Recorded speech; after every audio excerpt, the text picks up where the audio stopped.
How was your day? Please listen to my story today. I have not spoken a word in 25 years.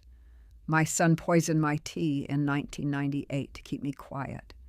And it worked until my granddaughter Maya pulled a leather journal from a cavity in my art studio wall. It belonged to Eleanor, David's wife, who died in a car accident 5 years ago. Inside, she had documented every threat, every dollar he controlled, every night she could not sleep. And sewn into the spine of that journal was a USB drive labeled in her handwriting.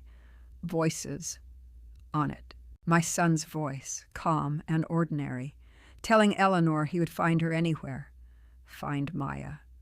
Make sure she understood what defiance cost. David thought silence was his greatest weapon. He was wrong. It was ours. Grace woke at 6:45 in the morning, the same time for 25 years.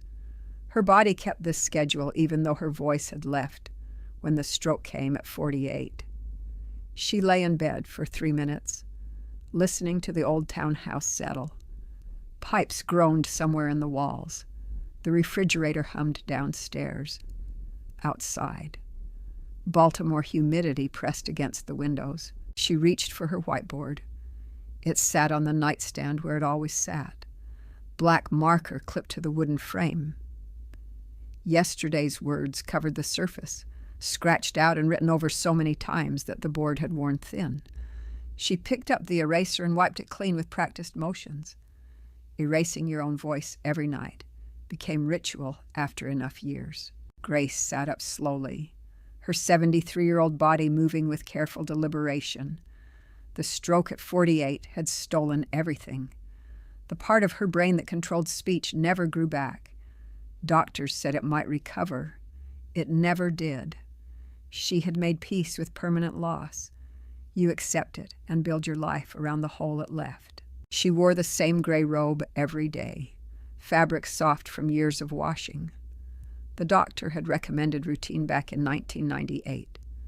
Structure helps the brain heal, he had said, but her brain had not healed. Some things do not repair themselves.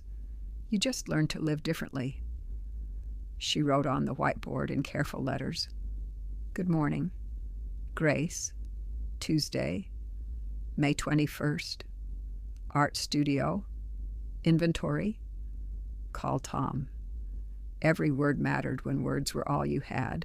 The community art studio downstairs was her sanctuary. She had opened it 12 years ago after buying the townhouse in Federal Hill. The space had been a warehouse once, then a failed restaurant. Grace converted it into a place where survivors came to heal through art. She taught watercolor and charcoal to women who could not speak about what happened. She ran grief circles where nobody needed words. The studio smelled like linseed oil and possibility. By 7:30, Grace had showered and dressed, black pants and a cardigan, always the same. She made tea in the kitchen. Coffee made her hands shake. She sat at the table and watched morning news on a small television mounted on the wall. The sound was off. She had stopped listening to news years ago. Images were enough. At 8:30, she heard the car pull up. The engine cut off with an aggressive twist of the key. She knew that sound. David, her son. He had been coming once a month for 3 months, ever since he began his campaign to take control of her finances and guardianship. David came through the side door without knocking. He never knocked anymore. He was 49 and looked like her husband had at that age, serious eyes, thin mouth, a face that appeared kind until you noticed it was not. He carried a folder, always a folder, documents that would give him control of everything. Grace walked to the kitchen table where her whiteboard waited. She had prepared the message that morning. David noticed immediately. His jaw tightened when he read the single word, no. He sat down across from her. His voice was calm and reasonable. The voice he used when he wanted something. The same voice he had used with Eleanor. The voice that could make you doubt yourself without raising in volume. Cruelty that came quietly was harder to defend against. David said he understood this was difficult for her. He understood she valued independence, but she was getting older. She needed someone to help manage her affairs. He was her son. He wanted to help. He cared about her. He cared about Maya, too. Maya needed a strong male figure, especially after what happened to Eleanor. Grace wrote, "I can manage fine." David smiled. It was the smile that had convinced Eleanor to marry him, the smile that had convinced Catherine to help him, the kind of smile that looked like love if you did not know what you were seeing underneath. He said this was not about whether she could manage. This was about legal protection, what was best for everyone, especially for Maya, who would be 16 soon. Maya, who would inherit that AI patent, $4.9 million in a trust account that needed proper supervision. Grace wrote, "Maya doesn't need your supervision." He stood up, and his face changed. The pleasant expression fell away like a mask. For just a moment, she saw the real thing underneath. David was very good at showing people exactly what he was capable of when they did not give him what he wanted. Then he put the smile back on. He set the folder on her kitchen table and said he would be back with the lawyer next week. They could make this easy or difficult. Either way, the papers would be signed.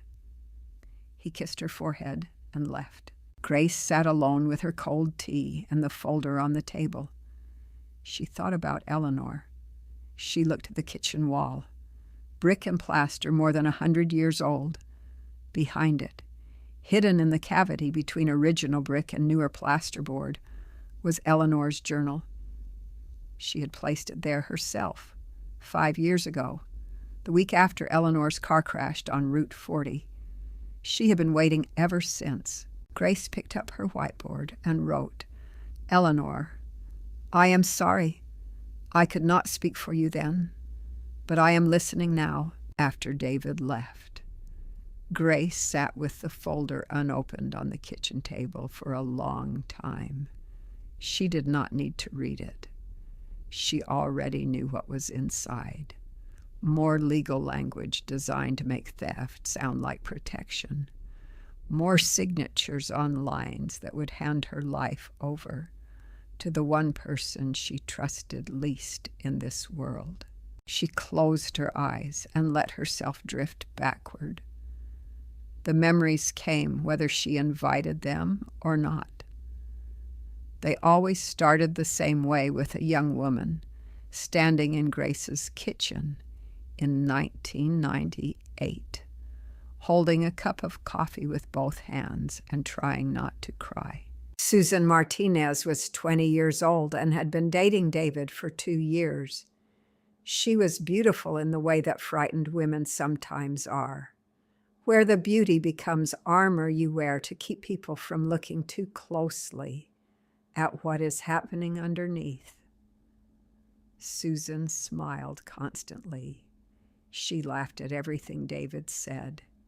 She never disagreed with him in front of other people. Grace noticed all of this because she had spent 40 years as a speech therapist working with women silenced by violence. She knew what a woman looked like when she had been trained not to speak. The signs were small at first.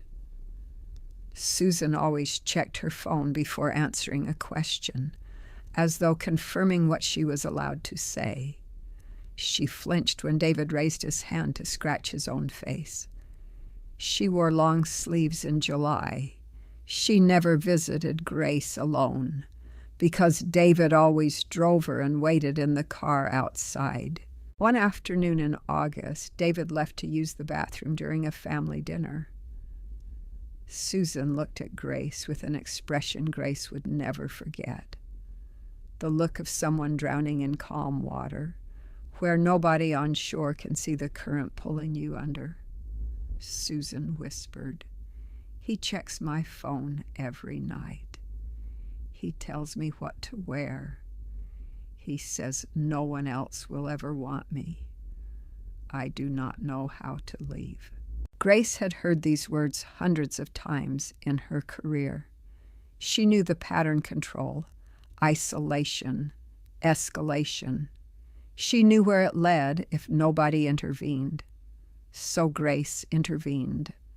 Over 3 weeks, she connected Susan with a women's shelter in Annapolis, helped her open a hidden bank account, gave her a prepaid phone tucked inside a coat pocket, and drove her twice a week to meetings with a domestic violence advocate. Grace was careful and thorough. She had done this for other women before. David found out on a Tuesday in September. Grace never learned how. Perhaps he checked Susan's car mileage. Perhaps he found the phone. Perhaps Susan's face simply changed in a way that told him she was planning to leave. Because men like David could read that kind of change the way other people read weather. He came to Grace's house that night. He did not yell. That was the thing about David that made him more dangerous than the men who screamed and threw objects. David spoke softly. He stood in her kitchen with hands in his pockets, voice barely above a whisper. He said, "Mother, I know what you have been doing. The shelter, the bank account, the phone. If you continue helping her, there will be consequences for you. Not today, not tomorrow, but eventually. I am a patient man." Grace stood her ground. She told him what he was doing to Susan was abuse. She told him she would not stop. She told him she would call the police if he threatened her again. She was 48 years old and not afraid of her own son. David looked at her for a long time without speaking. Then he smiled the same smile she had seen today at her kitchen table a quarter century later. He said, "You should be more careful about what you eat and drink. Mother, stress is terrible for the heart." Susan left Baltimore 3 days later. Grace drove her to the bus station at 4 a.m. Susan held Grace's hands and said thank you over and over until the words became a kind of prayer. Grace said, "You are going to be fine. You are going to build a new life. Do not look back." She watched the bus pull away and felt the relief that comes when you have saved someone from drowning. 6 weeks later, Grace collapsed on her kitchen floor. Doctors at Johns Hopkins called it a stroke. Stress or genetic predisposition or both. The damage to her speech center was severe and permanent. But there was something the doctors never explained. Something Grace had never told anyone. In the days before the stroke, she noticed a strange taste in her morning tea. Sweet and metallic, like copper pennies dissolved in honey. She mentioned it to no one because it seemed unimportant. Tea sometimes tasted odd when the water pipes were old. She thought nothing of it. She thought nothing of it for 25 years. She thought nothing of it while she lost her voice and learned to write on whiteboards and watched her son marry Eleanor.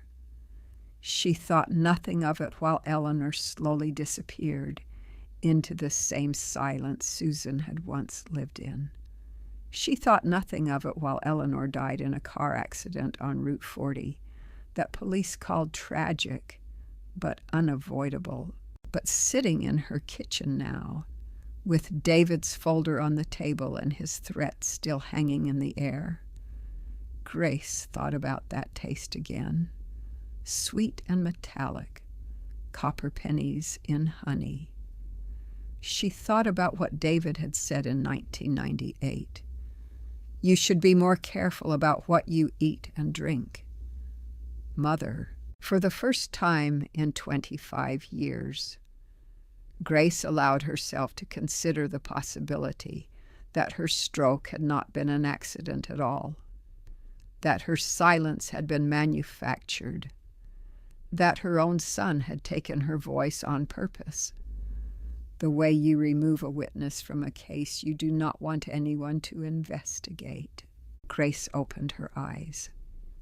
She looked at the kitchen wall where Eleanor's journal was hidden, and she wrote on her whiteboard, in letters so large they filled the entire board. He did this to me. My name is Maya Palmer, and I am 16 years old, and I am going to change the world. That is not arrogance. That is just math. At 15, I sold a patent for $4.9 million to a company in San Francisco that builds assistive communication technology. The patent was for an application I designed that uses artificial intelligence to restore speech patterns from written text. You give the program samples of someone's handwriting, journal entries, letters, anything with enough linguistic data, and the algorithm reconstructs what their voice might have sounded like. Not a generic computer voice. Their voice. The specific rhythms and pauses and emotional textures that make a person sound like themselves. I built it for my grandmother. I built it because Grace Palmer has not spoken a word in 25 years, and I wanted to hear what she sounds like. Not what she writes on her whiteboard, not the tapping of her marker against the frame when she is frustrated. I wanted to hear her actual voice, the one that existed before the stroke took it away. I wanted to give it back to her. I have a condition called cataplexy. It means that when I feel strong emotions, my muscles go weak. Sometimes my knees buckle. Sometimes my hands lose their grip. Sometimes my whole body just stops cooperating, like someone has pulled the plug on a machine that was running fine a second ago. The doctors say it is related to narcolepsy, but not quite the same thing. They say it is manageable. They say I should avoid emotional triggers. I find that advice almost funny, because I am 16 years old and my mother is dead, and my father does not want me, and I live with my mute grandmother in a townhouse in Baltimore. My entire life is an emotional trigger. It was a Saturday afternoon in late September when I found it. I had been working in the art studio downstairs, the one my grandmother runs for survivors of domestic violence. The space is beautiful in the way that old buildings are beautiful, all exposed brick and high ceilings and light coming through windows that have not been replaced in decades. I was setting up equipment for my voice restoration project. I had brought microphones and a laptop and a portable sound booth that I had built from moving blankets and PVC pipe. The plan was to record ambient sound in the studio, to capture the acoustic signature of the room where my grandmother spent most of her time, so I could layer it into the voice reconstruction later. I needed to mount a microphone on the far wall, the one made of original brick, with a layer of plasterboard added sometime in the 1970s. The plasterboard had been damaged near the baseboard, cracked and pulling away from the brick behind it. I knelt down to examine the gap. I thought maybe I could mount the microphone bracket inside the crack, use the wall cavity as a natural sound chamber. I pulled the loose plasterboard away carefully, just enough to see inside. The cavity between brick and plasterboard was about 4 inches deep. It was dark and filled with old dust and the smell of decades. I reached my hand inside because I needed to feel whether the brick surface was flat enough for a bracket. My fingers touched something that was not brick and not plaster and not dust. It was leather. soft and worn and shaped like a book. I pulled it out carefully. It was a journal, maybe 5 by 7 inches, bound in dark brown leather with a strap that wrapped around it twice. The leather was dusty but not damaged. Whoever had placed it inside the wall had wrapped it first in a plastic bag, the kind you get at a grocery store, and that bag had kept the moisture out for however long it had been hidden there. My hands were shaking when I opened it. Not from cataplexy. Not yet. Just from the feeling you get when you know something important is about to happen and you cannot stop it. The first page was blank. The second page had a date written in the top right corner in handwriting I recognized immediately because I had stared at it in birthday cards and school permission slips and notes tucked into lunch boxes for 11 years before it disappeared from my life forever. My mother's handwriting, Eleanor Palmer. The date was 5 years ago, written 3 months before she died, in what everyone called an accident on Route 40. I sat down on the studio floor. The concrete was cold through my jeans. I held the journal and stared at the page. My mother had written here. My mother had hidden this journal inside a wall in my grandmother's art studio, wrapped it in plastic to protect it, and pushed it into a space between brick and plaster, where nobody would ever think to look unless they were a 16-year-old girl trying to mount a microphone bracket. I turned to the third page. My mother had written in small, careful letters, the kind of handwriting you use when you do not want anyone to see what you are writing, when you are afraid of being caught, when you are documenting something that you know nobody will believe unless you write it down, exactly as it happened. The first entry began, "David told me I am getting fat. I weigh 128 pounds. I am 5 feet 7 inches tall." I read that sentence 3 times. Then my hands started shaking for real. My knees went soft. My vision blurred at the edges. The cataplexy was coming. I could feel it building in my chest like a wave that starts far out at sea and does not look dangerous until it reaches the shore. I put the journal down on the concrete floor and pressed my palms flat against the cold surface. I breathed. I counted backward from 20. I waited for my body to remember how to hold itself up. When the episode passed, I picked up the journal again. I turned to the next page, and I kept reading. The journal had 47 pages of writing. My mother had used both sides of each page, filling them with small, careful letters that leaned slightly to the right, the way her handwriting always did. Some pages were wrinkled, as though water had fallen on them while she wrote. I did not realize until the 4th page that the water had been tears. The entries were dated.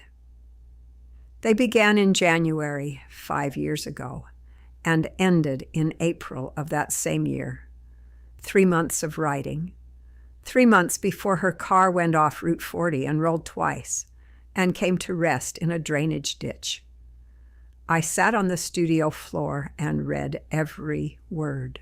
The second entry was dated January 14th.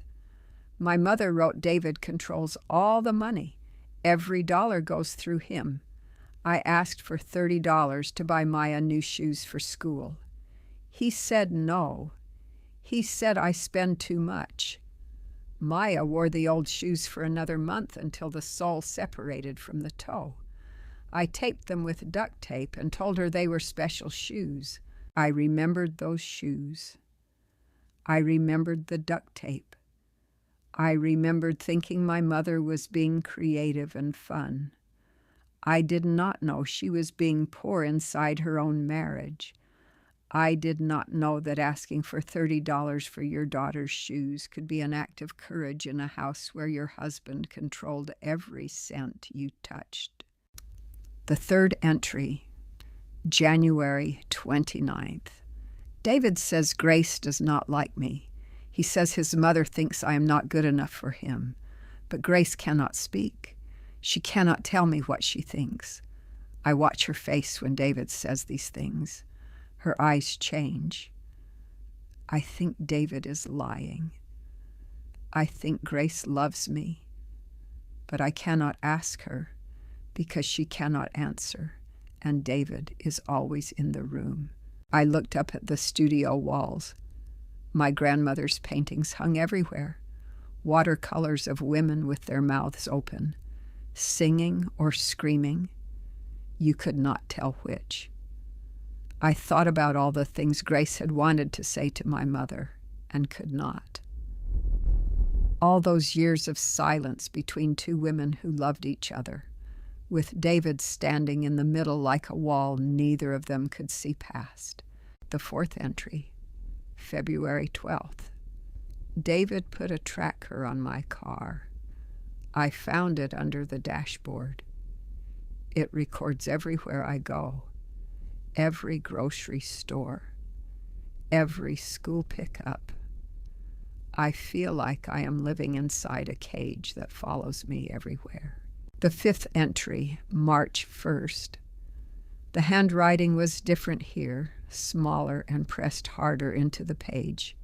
She wrote, David said something last night that I cannot stop hearing. He said, if you ever try to leave, I will find you anywhere on this earth. And if I cannot find you, I will find Maya. He was not yelling. He was smiling. That is the part that terrifies me. He was smiling like he was telling me something pleasant. I put the journal down after that entry. The cataplexy came again, harder this time. My arms went limp. The journal fell from my hands onto the concrete. I lay on my side on the studio floor, staring at the ceiling, feeling my body betray me the way bodies do when grief is too large to process standing up. The fluorescent lights buzzed above me. I could hear traffic outside on the street. The world kept moving while mine stopped. When I could move again, I turned to the sixth entry. March 15th, I went to see a lawyer in secret. I took the bus because of the tracker on my car. The lawyer listened to everything I said. Then she told me that, without evidence, without recordings, without witnesses, it would be my word against his. She said David is a respected man. She looked afraid. I left with nothing. The seventh entry, March 28th. David found out about the lawyer. He did not hit me. David never hits me. He is smarter than that. He sat in the kitchen and told me calmly that if I tried anything like that again, he would make sure something happened to Grace. He said your mother-in-law has already had one stroke. It would not be unusual for her to have another. The eighth entry was the last one, April 2nd. My mother wrote, I cannot sleep. I cannot eat. I cannot tell Maya what is happening because she is 11 and she should not carry this. I am writing this journal because someday someone needs to know the truth. If something happens to me, I need someone to find this. I am going to hide it in the wall of Grace's studio because that is the one place David never goes. Find this journal. Give it to Grace. Tell her I knew she loved me even though she could not say it. Tell Maya her mother loved her more than anything in this world.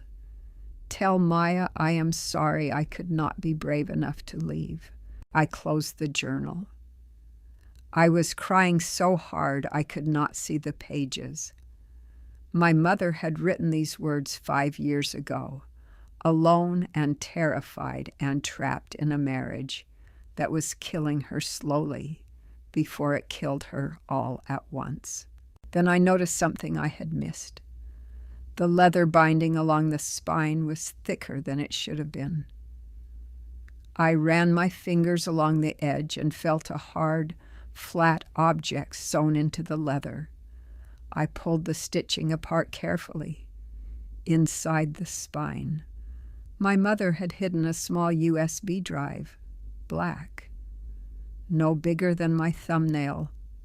On it, written in her handwriting with a silver marker, was a single word, voices. I held it in my palm. Whatever was on this drive, my mother had hidden it the way you hide something that might save a life or destroy one. I put the journal and the USB drive in my backpack. I stood up from the studio floor, and I went upstairs to find my grandmother. Maya found her grandmother in the kitchen, standing at the counter with a cup of tea that had gone cold. Grace looked at Maya's face and immediately set the cup down. She had spent 40 years reading the faces of women in crisis. She knew what terror looked like when it arrived in a room, and she could see it now in the way Maya's hands were shaking and the way her eyes were red and swollen from crying. Maya placed the journal on the kitchen table between them. She did not say anything at first. She just opened it to the first page where Eleanor's handwriting began and turned it so Grace could read. Grace looked at the journal and felt the air leave her chest. She had not seen it in 5 years, not since the week after Eleanor's funeral, when she had found it in Eleanor's car and read it alone in the studio, with tears running down her face and no voice to cry out with. She had hidden it in the wall, honoring Eleanor's last written wish, and she had sealed it away because she had no evidence, no voice, and no one who could help her act on what it contained. She had waited 5 years for someone to find it. She had not expected that someone to be Maya. Grace reached out and touched the cover. Eleanor's handwriting was there on the first page, leaning slightly to the right. The same handwriting Grace had memorized from grocery lists and birthday cards and notes on the refrigerator. Seeing it again after 5 years felt like hearing a voice from underwater, distant and clear and impossible. Maya said, "Grandma, did you know this was in the wall?" Grace picked up her whiteboard. Her hand was shaking. She wrote, "I put it there after the funeral. I found it in her car. I read it and I hid it because I had no voice to tell anyone what it said. I am sorry I could not do more." Maya stared at her grandmother. Her face went through something Grace had seen many times in the faces of women who discover that the people who love them had been carrying impossible burdens in silence. Maya said, "You knew this whole time. You knew what he did to her." Grace wrote, "I knew. But knowing is not the same as proving.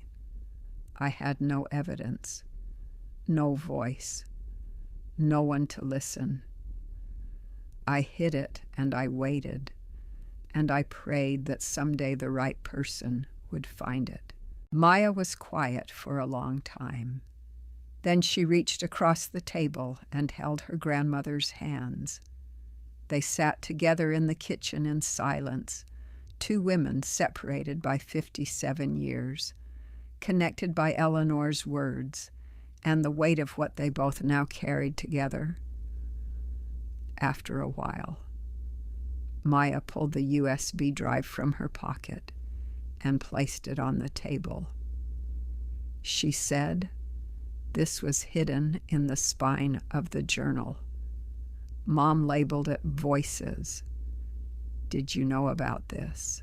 Grace stared at the small black drive. She shook her head slowly. She had read the journal 5 years ago, every page, every entry, but she had never noticed that the spine was thicker than it should have been.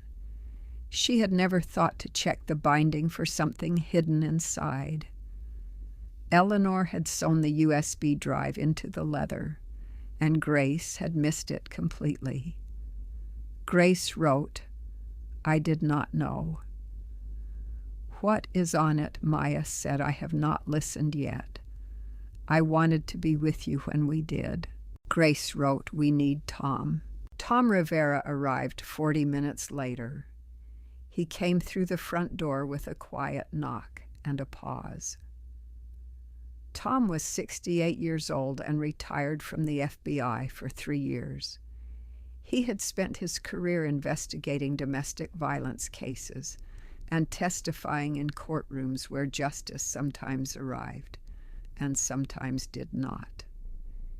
He had known Grace since 1993. He had loved her quietly for most of that time, though neither had ever spoken about it, partly because Grace could not speak, and partly because some things do not need words. Tom sat at the kitchen table. Grace and Maya told him everything: the journal, the wall, the 5 years of waiting. Tom read the journal from beginning to end without interrupting. When he finished, he closed it and said, "This is documentation of systematic domestic abuse, combined with the circumstances of Eleanor's death. This could reopen the investigation." Grace wrote, "There is a USB drive. I never knew about it." Maya handed it to Tom. He pulled a laptop from his bag and plugged the drive in. There were 3 audio files, each labeled with a date. Tom opened the first file. David's voice filled the kitchen, calm and measured and terrifying in its ordinariness. He said, "I have already paid someone to watch you. That will always be mine. You go where I say you go, and if you forget that, I will remind you in ways you will not enjoy." When the recording ended, the kitchen was completely silent. Maya had her arms wrapped around herself. Grace was gripping the edge of the table.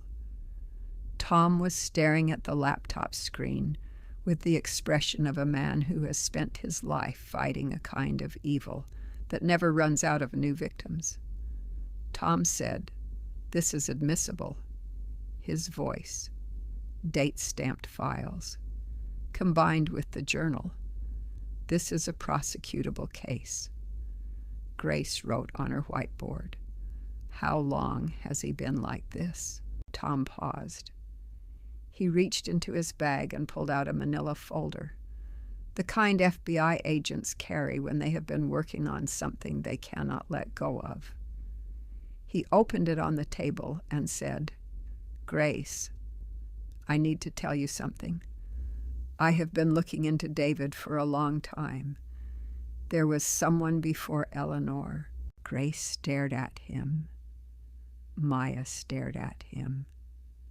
The kitchen was silent except for the hum of the refrigerator and the old house settling around 3 people who were about to learn that the truth was much larger and much darker than any of them had imagined.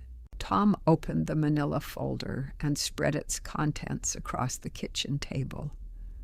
There were photographs and printouts and handwritten notes on yellow legal paper, the kind of organized chaos that only makes sense to the person who built it. Grace and Maya watched him arrange everything with the quiet precision of a man who had done this hundreds of times in rooms that smelled like stale coffee and fluorescent lighting. He picked up a photograph and placed it in front of Grace. It showed a young woman with dark hair and brown eyes, smiling at the camera with the kind of smile that does not quite reach the rest of her face. She was beautiful and she looked frightened, and Grace recognized both of those things immediately because she had seen them together many times before in the women who came to her studio. Tom said her name is Susan Martinez. In 1998, she was 20 years old and dating your son. They were together for 2 years. I started looking into her case 6 years ago when I first became suspicious about Eleanor's accident. I found Susan living in New Mexico under a different last name. She left Baltimore in 2000 and has not been back since. Grace stared at the photograph. She did not need Tom to explain who Susan was. She remembered Susan. She remembered the coffee cup held with both hands. She remembered the long sleeves in July. She remembered helping Susan escape. She remembered what David had done to her afterward. Grace wrote on her whiteboard, "I know who she is.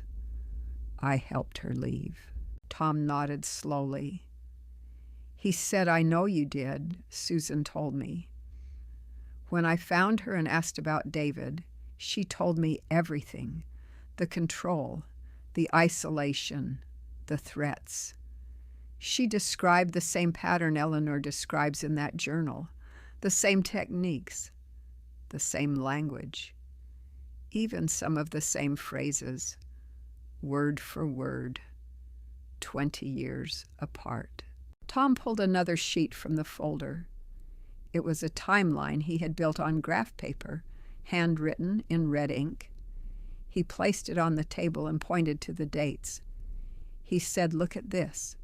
Susan, 1998 to 2000. Eleanor, 5 years ago.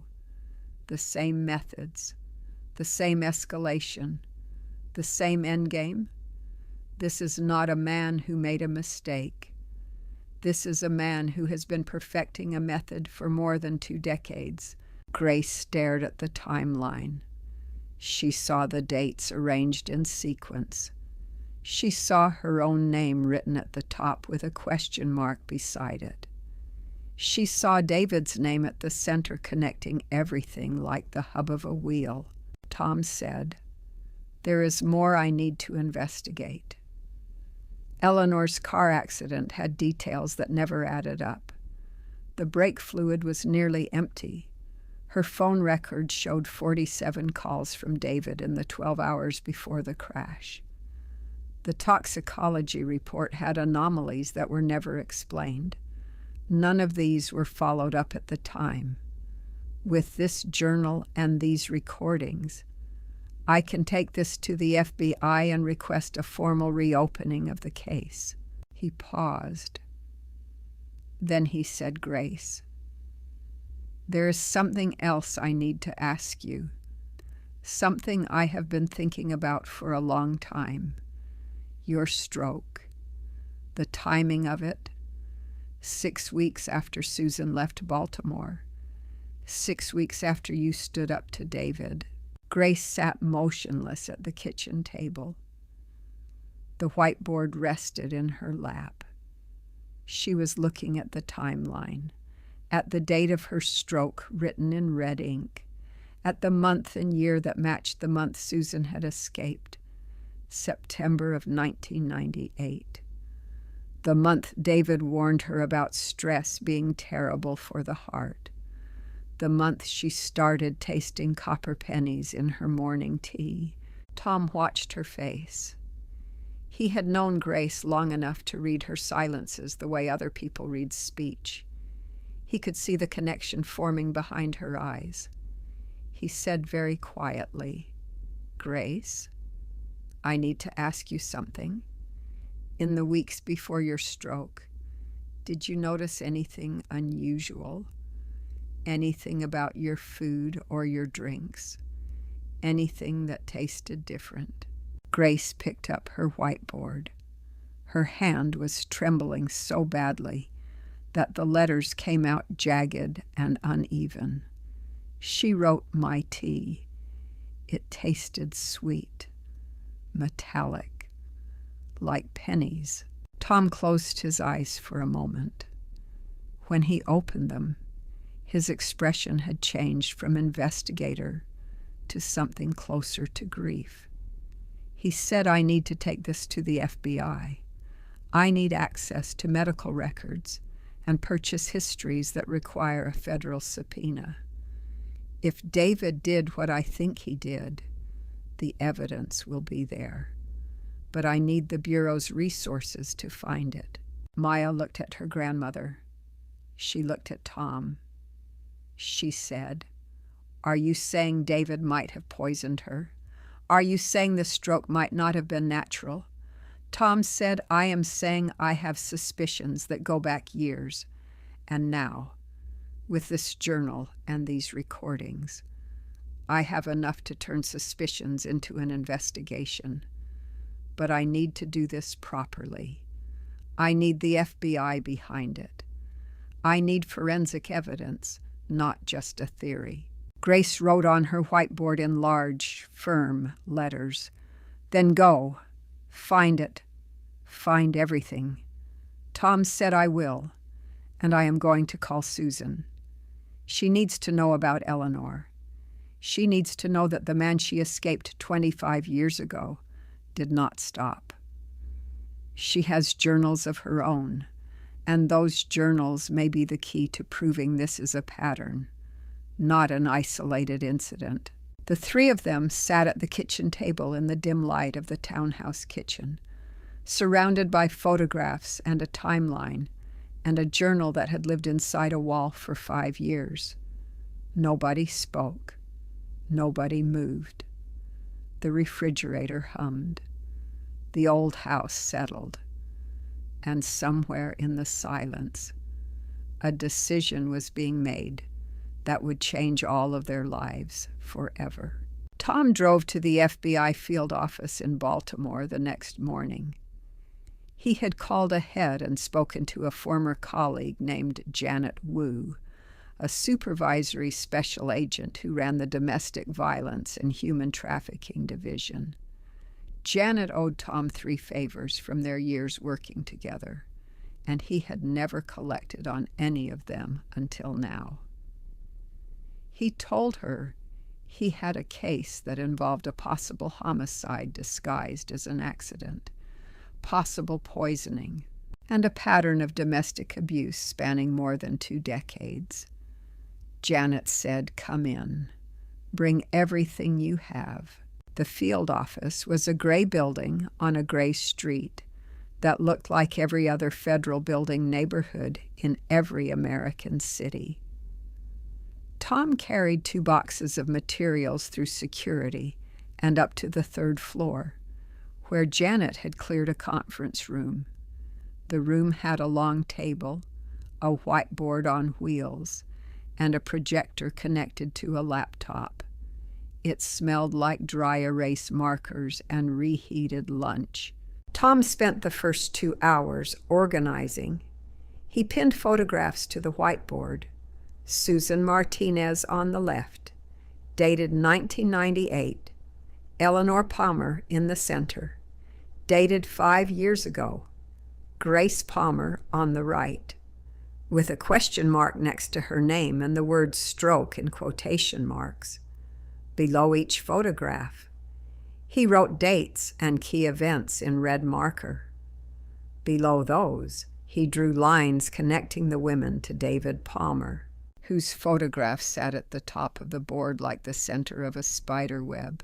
Janet came in at 11:30 with 2 cups of coffee and stood in front of the whiteboard without speaking.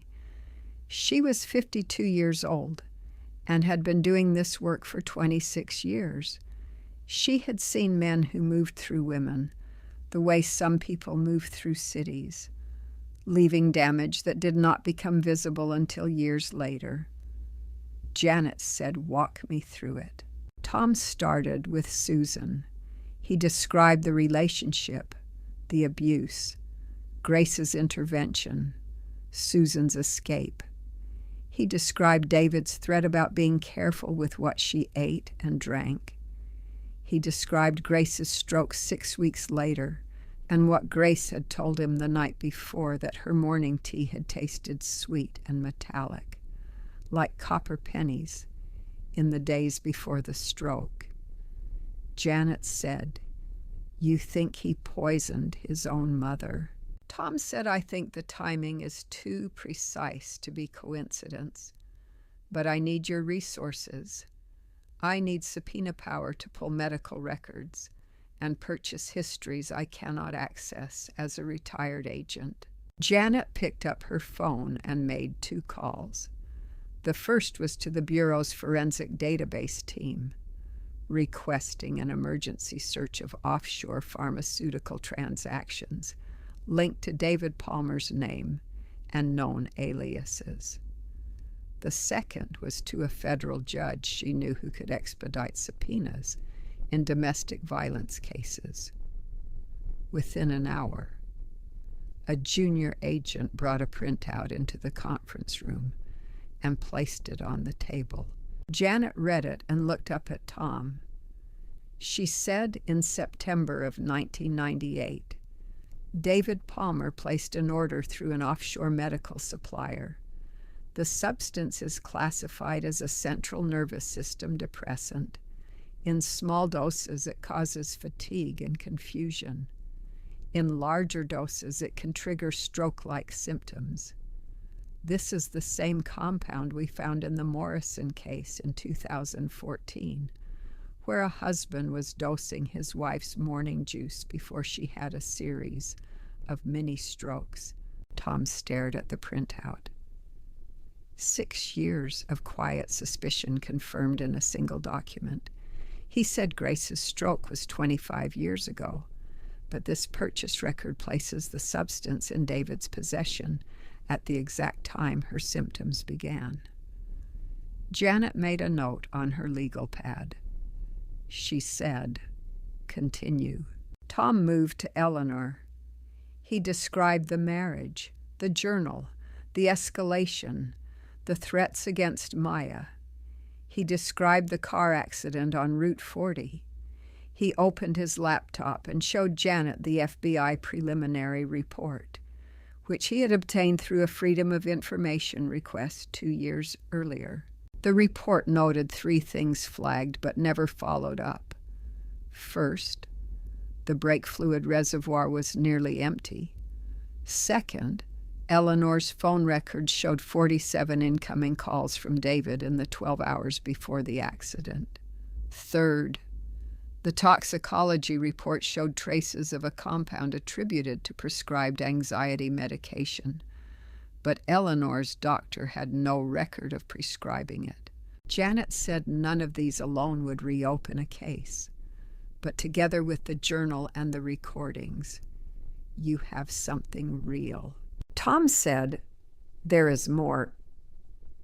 He showed Janet the financial records he had pulled from public bankruptcy filings. David Palmer had declared bankruptcy twice. He currently owed $2.2 million to creditors linked to organized crime, due by December 31st. His only potential source of funds was the $4.9 million trust from Maya's AI patent, accessible only through legal guardianship of Grace. Janet said, "So the motive is financial. He needs the guardianship to access the trust to pay off people who will hurt him if he does not pay." Tom said, "And if the guardianship fails, he will escalate." When Susan tried to leave, he poisoned his mother. When Eleanor tried to leave, she died.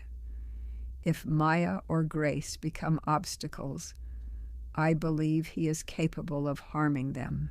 Janet looked at the whiteboard with its photographs and red lines spanning decades. She said, I am assigning a team. We need Susan Martinez for a formal statement. We need the journal and USB processed as evidence. We need a forensic accountant for the financial connections. And we need to move quickly, because if David suspects he is under investigation, he will run or do something desperate. Tom said I need to call Susan.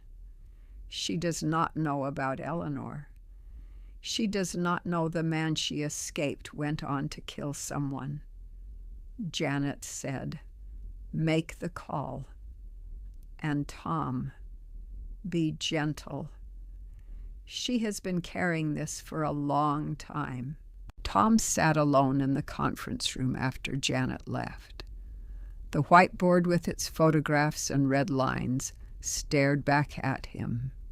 He had been building this case in his head for 6 years, ever since he first drove past the accident site on Route 40 and noticed the skid marks did not match the official narrative.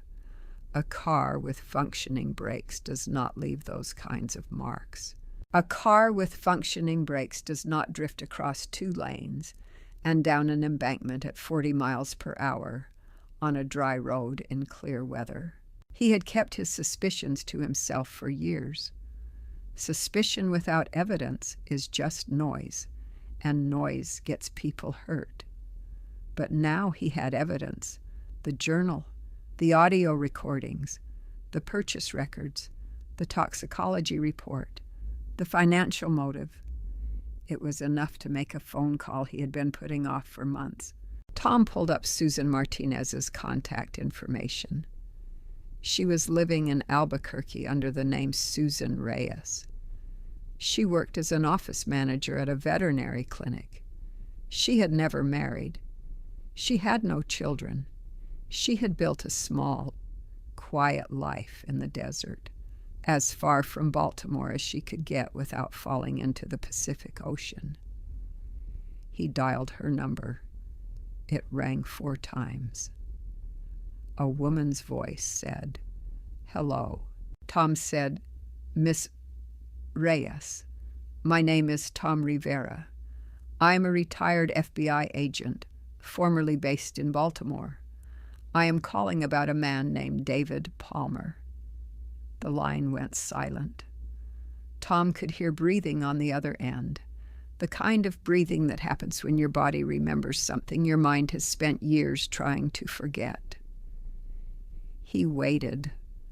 Silence after a name like David Palmer's meant the person was deciding whether to hang up or finally say the thing they had been holding inside for decades.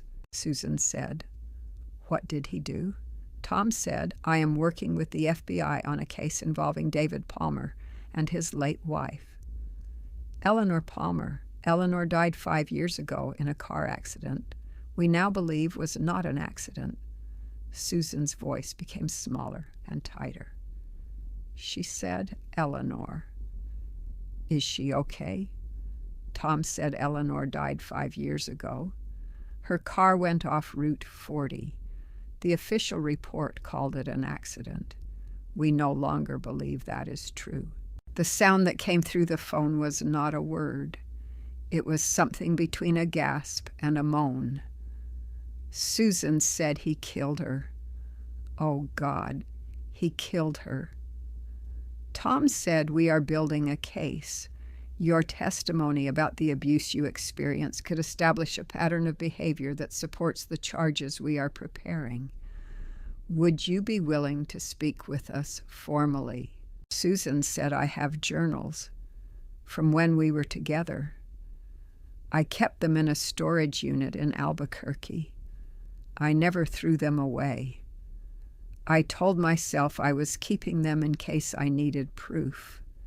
But the truth is, I kept them because throwing them away felt like pretending it never happened. And it happened. Every single word in those journals happened. The names he called me, the doors he locked, the nights I slept in my car because he said I did not deserve a bed. All of it is written down in my handwriting with dates and times. Tom said those journals could be critical evidence. If the abuse patterns match Eleanor's journal, it demonstrates David Palmer is a serial abuser with an escalating pattern spanning more than 2 decades. Susan was quiet. Then she said, "There is something else. When I was with David, he talked about his mother, Grace. He said she was interfering. One night after drinking, he said something I have never forgotten.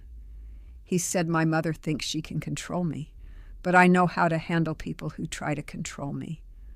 I know how to make them stop." Tom felt the hair rise on the back of his neck. He said, "When did he say this?" Susan said, "August of 1998, about a month before I left, and about 6 weeks before Grace had her stroke. I did not connect those things at the time. I was too focused on getting out alive, but afterward, when I heard Grace had a stroke, I thought about what he said. I have thought about it for all those years." Tom wrote the date on his legal pad, August 1998, 1 month before the substance purchase, 6 weeks before Grace's stroke. The timeline was tightening like a knot. Tom said I would like to arrange a meeting. I can fly to Albuquerque, or we can arrange for you to come to Baltimore. The FBI will cover expenses and provide protection. Susan said I will come to Baltimore. I have been hiding from that city for 25 years. It is time to go back. Tom said, "There is one more thing. Grace Palmer is still alive. She lost her ability to speak after the stroke. She has not spoken in 25 years, but she remembers you. She remembers helping you." Susan started crying. Not the sharp kind that comes from shock, but the deep, slow kind that comes from gratitude and grief, and the recognition that someone you thought had forgotten you has been carrying your memory all along. Susan said, "She saved my life, and he punished her for it." Tom said, "Yes, I believe he did. Susan said I will be on the next flight." Tom hung up and sat in the conference room for a long time. The whiteboard stared back at him. Susan on the left, Eleanor in the center, Grace on the right, David at the top. 25 years of damage connected by red lines, and the voices of women silenced in different ways by the same man. 3 women who had never met each other, but whose lives had been shaped by the same cruelty. And a 4th, Catherine, who Tom suspected was living inside that cruelty right now, without even knowing what to call it. He picked up his phone and sent Grace a text message, the way they always communicated. It said, "Susan is coming. She remembers everything. We are going to finish this." I flew into Baltimore on a Tuesday morning. I had not been back in 25 years. The city looked different and the same, the way places do when you leave them in a hurry and come back carrying the weight of everything that happened while you were gone. The harbor still smelled like salt and diesel. The row houses still leaned against each other like old friends who could not stand up on their own. My name is Susan Martinez, though I have been living as Susan Reyes since I arrived in Albuquerque in the year 2000 with a duffel bag and $200, and a fear so deep it had become part of my skeleton. I am 55 years old. I work at a veterinary clinic. I have a small apartment with a cat named Pepper and a garden that gets too much sun. I have built a life designed around one principle: nobody will ever control me again. The FBI field office was cold inside. An agent named Janet Wu met me in the lobby and walked me to a conference room on the 3rd floor. Tom Rivera was already there. He stood when I entered. He was older than I expected, but his eyes were kind, and I understood immediately why Grace trusted him. They set a glass of water on the table. I sat down and placed my journals next to it. 3 of them, each a different color. Blue for 1998, green for 1999, red for 2000. I had bought them at a drugstore in Harbor East, paying with coins saved from the change David left on the kitchen counter because he did not allow me to have my own money. Janet said, "Take your time. Start wherever feels right." I opened the blue journal. The first entry was dated March 15th, 1998. My handwriting was different then, rounder, younger, the handwriting of a 20-year-old girl who still believed love was supposed to feel like drowning. I read aloud. David says, "I am stupid." He says, "I do not understand how the world works." He says, "I should be grateful someone like him would be with someone like me." I do not think I am stupid. I got accepted to 3 colleges before I met him. But I did not go because he said college was a waste of time for women. Janet was writing notes. Tom was watching my face. I kept reading. April 3rd. David does not want me to see my parents. He says they are trying to break us apart.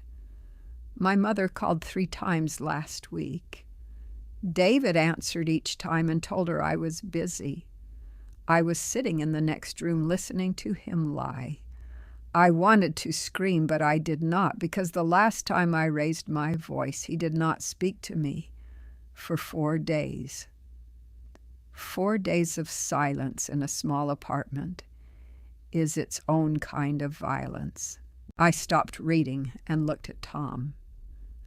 I said that was the thing people never understood about David. He never hit me, not once.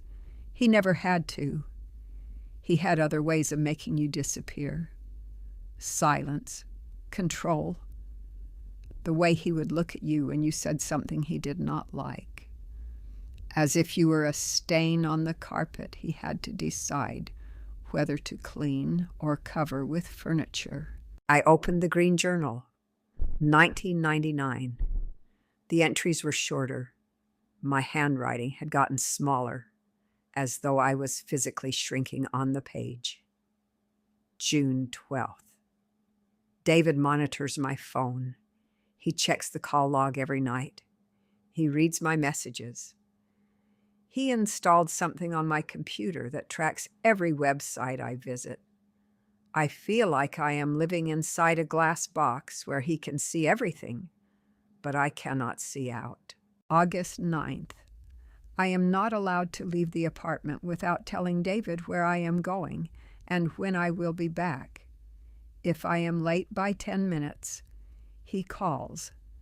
If I do not answer, he drives to wherever I said I would be and waits in the parking lot. He says this is because he loves me. He says this is what love looks like. I closed the journal. My hands were shaking. 25 years later, and my hands still shook, reading those words. The body remembers what the mind tries to organize into something manageable. The body does not care about therapy or the passage of time. The body just remembers. I said I thought it was just me. For years, I thought I was the problem. Too sensitive, too demanding, too broken to be loved normally. It was not until a coworker in Albuquerque gave me a pamphlet about domestic abuse that I realized what happened to me had a name. It had patterns, it had stages, and it had nothing to do with who I was and everything to do with who he was. Janet said, Ms. Martinez. The patterns you describe are identical to those documented in Eleanor Palmer's journal, written 20 years after yours.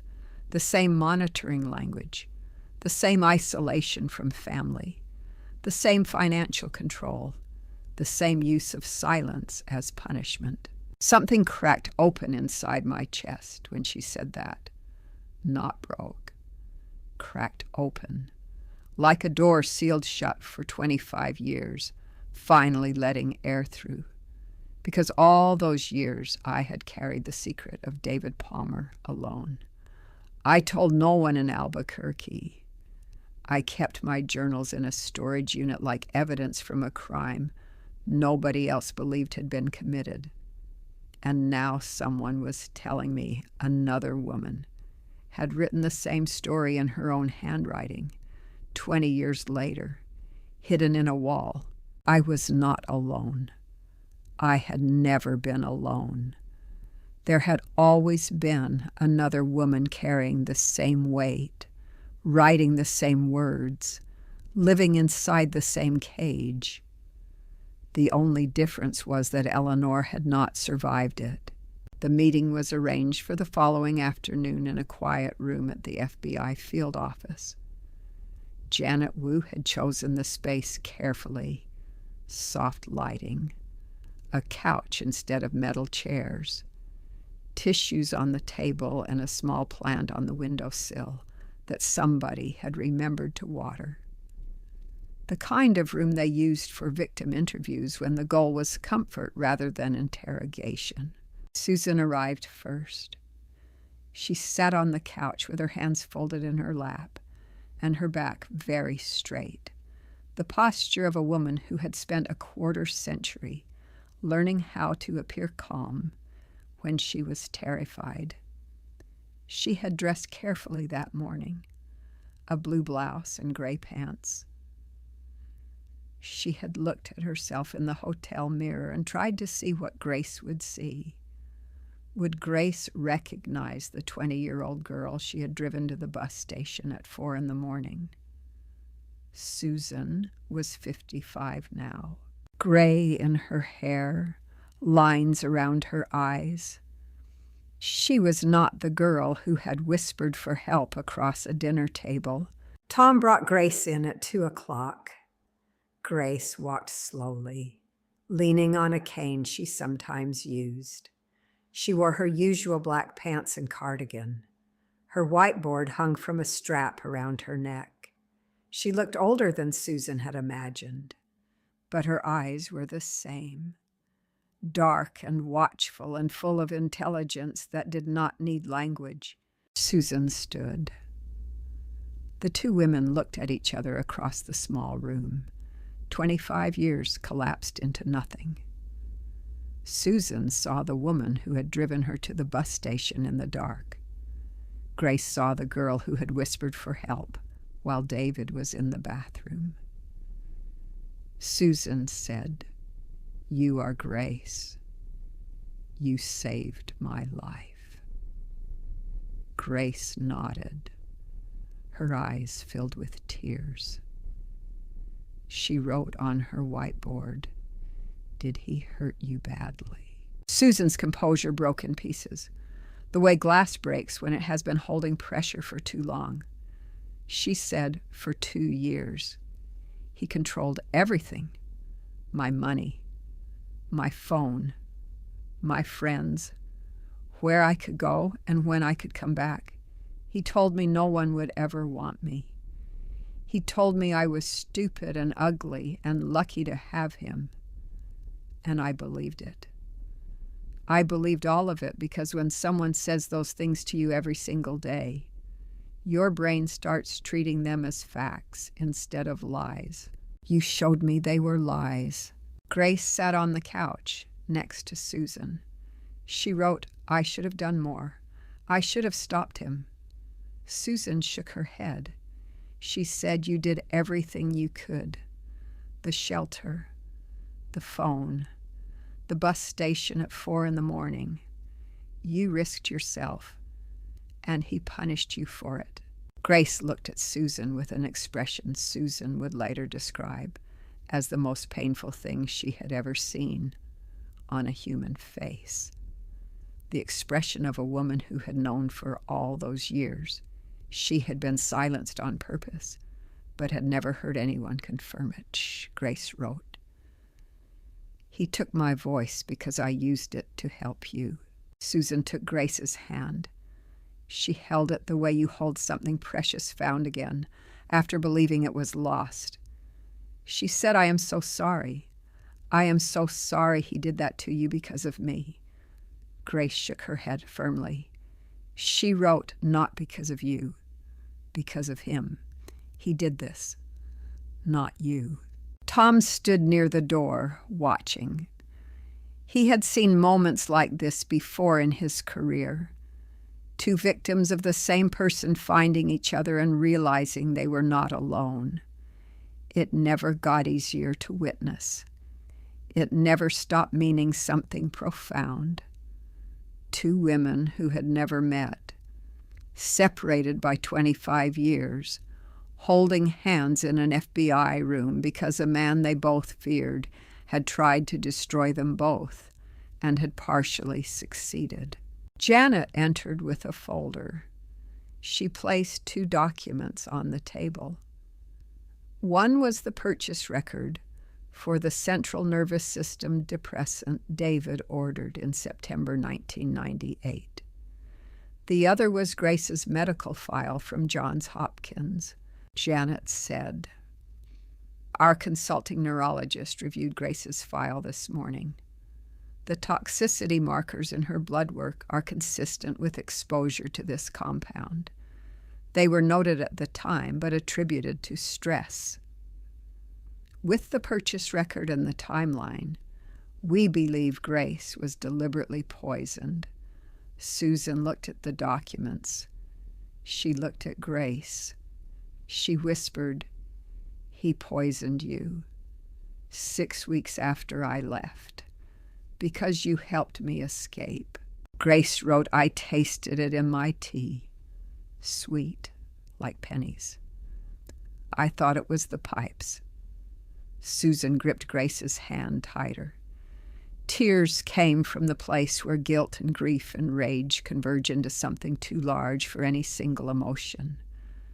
She said, I carried this guilt for 25 years. I thought if I had never come to you, you would still have your voice. Grace wrote in large, deliberate letters, You did not cause my silence. He did. And my silence is ending now. Susan read the words and nodded. She wiped her face. She looked at Tom. She said, What do you need from me? Tom said, Everything. Your journals, your testimony, your willingness to stand in a courtroom and tell a jury what he did. Can you do that? Susan looked at Grace. Grace looked back. 2 women silenced by the same man in different decades, sitting side by side, deciding together that silence was no longer something they were willing to carry. Susan said, I can do that. For Eleanor, for Grace, for every woman he ever made feel small. Grace wrote, For Eleanor. They sat together for a long time, still holding hands. The room was quiet. The plant on the windowsill caught the afternoon light. And somewhere in that silence, something shifted, not loudly. Just the quiet, unmistakable sound of 2 women deciding they were finished being afraid. They came to my house on a Thursday morning while David was at a meeting with his bankruptcy lawyer. 2 FBI agents in dark suits, standing on my front porch in a suburb where the worst thing that ever happens is someone's lawn getting too long. My name is Catherine Palmer. I am 48 years old. I am a lawyer. I graduated second in my class at the University of Maryland School of Law and passed the bar on my first attempt. I have spent my career helping other people navigate the legal system with precision and confidence.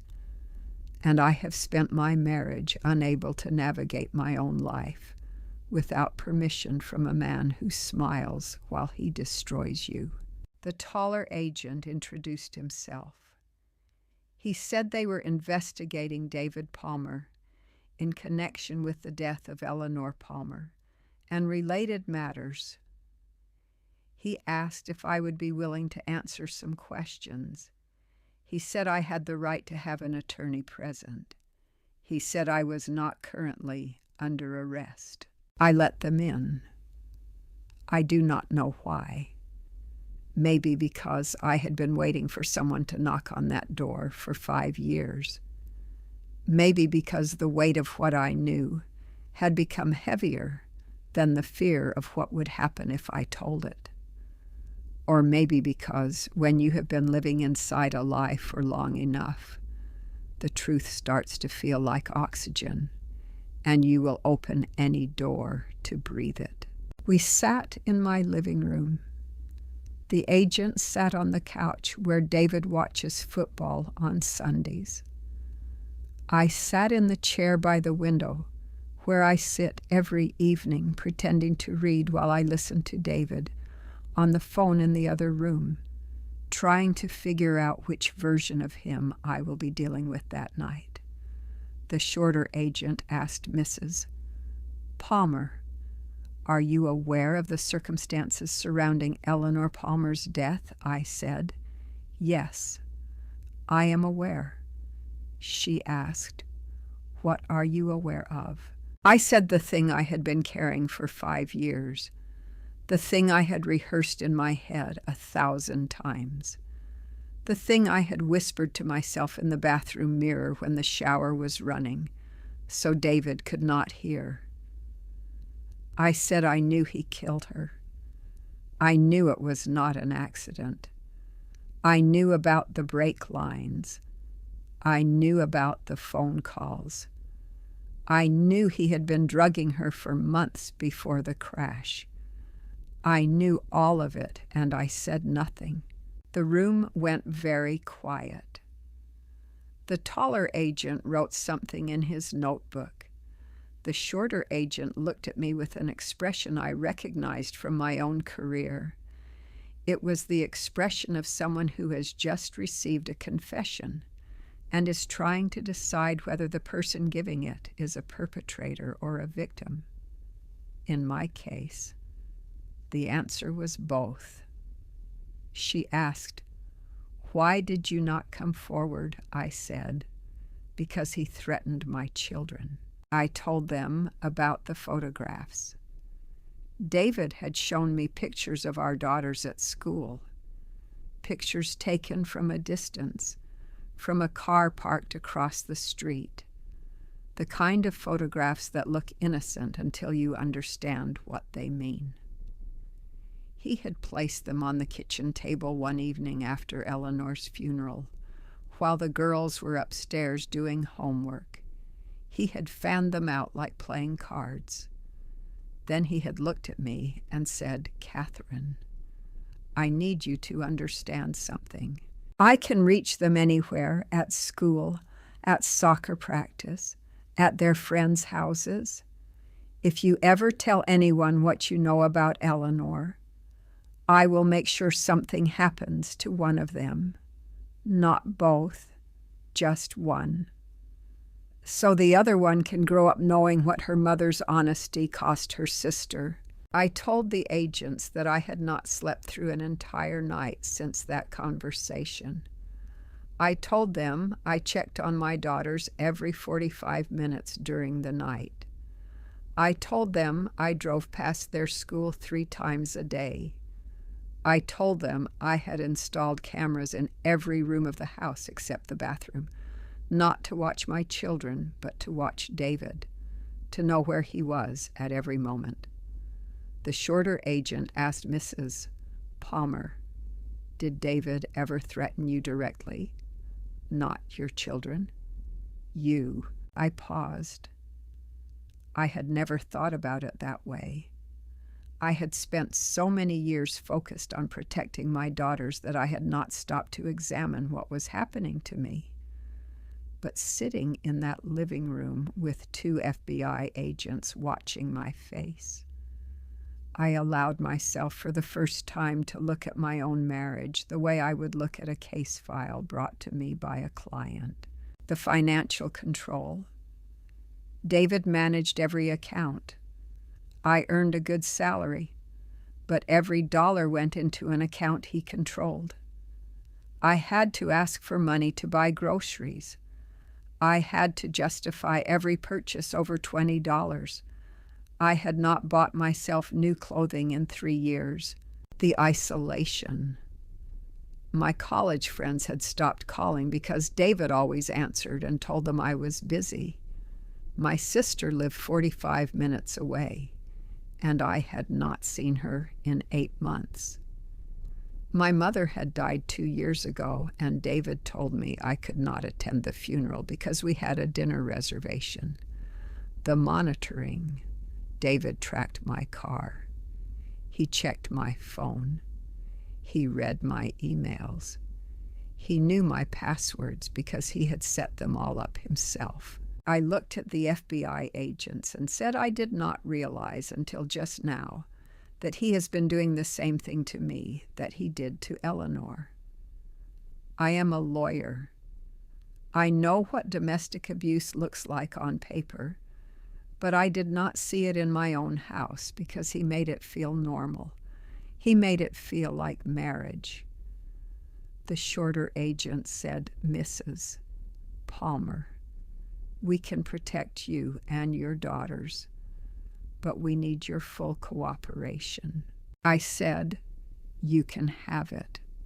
Everything, every document, every email, every lie he made me sign. You can have all of it." After the agents left, I sat in the living room for a long time. The house was quiet the way it always was when David was gone. When David was in the house, silence had weight. It pressed down on the rooms like a hand on a chest. When he was gone, the silence was just emptiness.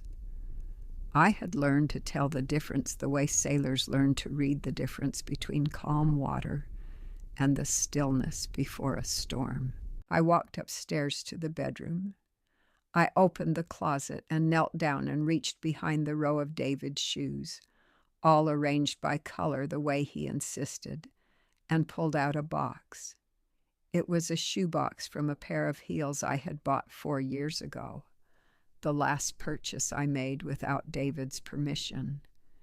He had punished me for that purchase with 11 days of silence, 11 days where he looked through me as though I had stopped existing. I kept the shoebox because it was the only hiding place he never checked.